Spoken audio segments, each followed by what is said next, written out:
So next I wanted to invite Aaron and Lydia Yerhausen up. They also went through a couple of our programs, and then Lydia was volunteered with us for a year or two, year and a half. Hey. Okay, so anyway, so will you welcome them with me?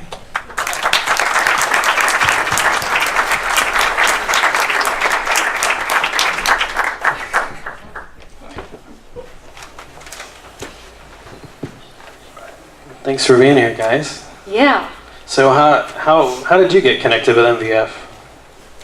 Whew. How do we get connected with MVF? It started with a little piece of paper handed to us. I'm gonna cry too. Handed to us by Dwan at a Recycle Love in Lebanon, Oregon. We were there around random chance. We were trying to get to know our neighbors, and we went, and Dwan walked up to me. I wasn't even supposed to go, and handed me a business card from Mid-Valley Fellowship.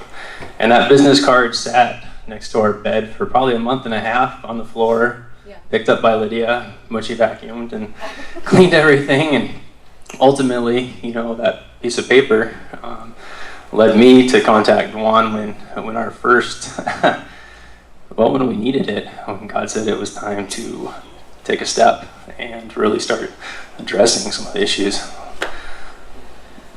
Yeah. So what was life like before you came to MVF? What did life look like? And well, yeah, we start there. All right. Well, I'll speak to that one. I wrote down what I brought into our marriage relationship, which I feel was part of the beginnings of this stuff that was going on. So I will just read what I wrote. This has been a challenging assignment, concentrating it down into this amount of time. So 4 years prior to our marriage, Aaron and I had experienced an acquaintance rape by a male friend of mine and gave birth to a daughter. I had engaged in a healing process and felt I had done what I needed to do to move forward. However, during the years that followed, I still felt profoundly ashamed and did not share this experience with anybody, or really, I just didn't share the experience except for a few, like counselor or something like that. Despite my desires and efforts for healing, I still was consumed with a sense of confusion and just real utter loneliness inside. So that partnered with, that partnered with just other life messages that I had adopted or that had been imparted to me over my life. Led me to this expectation that who I was going to marry would be able to bring healing and clarity in that space. And so I entered into our marriage with that expectation of my husband coming from a real severe broken space, not even on a healthy foot, so to speak, when we started our marriage. And Dwan's example of the circle is probably a good representation of myself. I spent my time pursuing what it is to be masculine, looking for the affirmation that didn't come up from my father. I pursued mountaineering, I pursued rugby, I pursued the Marine Corps, firefighting, all these different things to say, like, hey, I've got what it takes. Like, I'm a man. Also in that turn, it came with the, sexual exploits, through college and whatnot, and then at the time I didn't view it as an addiction, but looking at pornography on a regular basis. And then when we got married, I viewed it more as a time of us coming together, and then Lydia would heal me. Like, we would be this unit, had this idea of marriage, these expectations. When we got married, all these things would be met, it'd be fine. And ultimately, it wasn't. We came into a relationship where we weren't able to communicate. I wasn't able to communicate my needs and my feelings to her, and she wouldn't feel safe to communicate with me. And that pent-up stuff led to the addiction as far as bringing that back into our home and me pursuing it as an outlet, and Lydia ultimately finding it. And that's what, so I was grasping at straws when she presented it to me, because I wasn't ready to tell her. and I wasn't going to be honest about it. And Mid-Valley Fellowship was just a chance thing that we had, and I was like, I'll take it. I'll call this number. It'll be fine. I'll call it. I'll fix it in a day, and it'll be okay. Well, and then I met Dwan, and then that turned into a 4-year road of ups and downs and not fixing it in a day. Ultimately, my addiction, through things, I continued to let it. I didn't commit full term or full into the program. I still led a double life, and ultimately that led into me pursuing other relationships and being not faithful to my wife. Which at the time, I look at those things and I say, these are choices that I made that only affect me. I'm killing myself because I'm not hurting her. She doesn't know about it, and I was killing my family. I was killing my relationship. I was killing our children. We had kids. What kind of boys am I going to foster with this?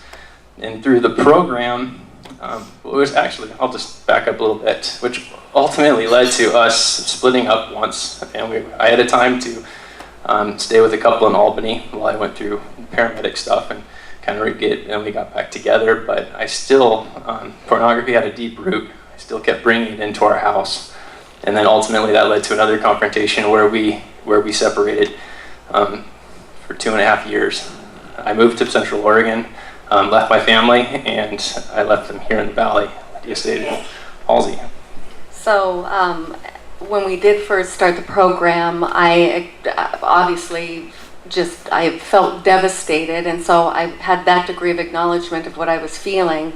But really, I had not learned really how to identify my feelings whatsoever. And my goal was ending my husband's behavior and fixing the situation quietly and quickly, because it didn't look really great for a Christian family to be dealing with this kind of stuff. And I didn't know how to process that. So when I was in the program the first year, it was beneficial, but that was my frame of mind. When we did officially separate, that was my absolute end and break for myself personally, and then began embarking on the healing work with Angela. We did start on an individual counseling relationship where we went through a very powerful study on the threshold of hope, and it is for survivors of sexual abuse, and received outrageous healing through that. Still maintained the weekly involvement with the group, which was a weekly practice of coming in, worshiping, praising God for what He is doing, praying, which is the power to make the change, being in community, and being transparent, building faith in that way, and goodness, yes, good things. A couple of the elements I wanted to bring up too, just with what my history had been with sexual abuse, and then with the trauma of this experience in marriage relationship, was I did not have any, I had my relationship with men completely shattered. And so a huge benefit of this program was being exposed to other men in a safe environment and processing through what I was processing. And I hold high respect for this man sitting next to me.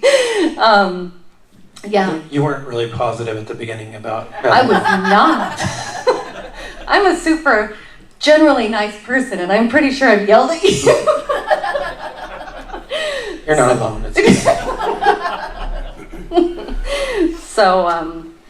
So that was my season to really dig in and acknowledge that I had tremendous healing that needed to take place inside of me before I could even engage in a healthy relationship with my husband.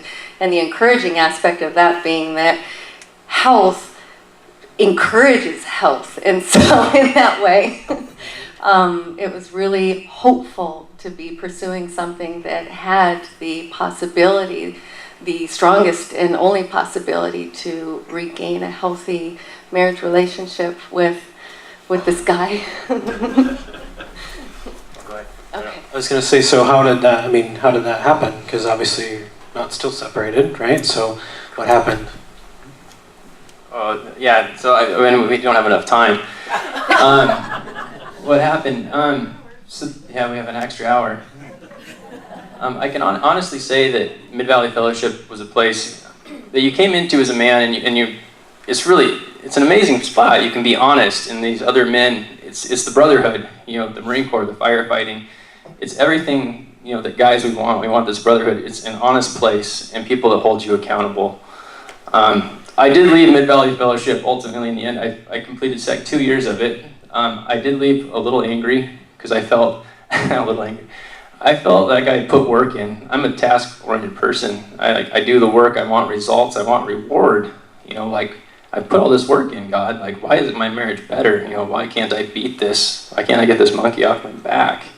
And ultimately, it came down to accepting grace, accepting love, being honest, and getting rid of, not being selfish, being able to engage my wife now. When we came together, it was this new aspect of, we were in a relationship. We were able to come together and be honest with each other, to vent, to talk. I can't describe just how amazing that is. Just to be able to sit and be real with an individual and know that no matter what you say or do, they're going to love you. And I think taking that God perspective, God's always going to love you. I don't know.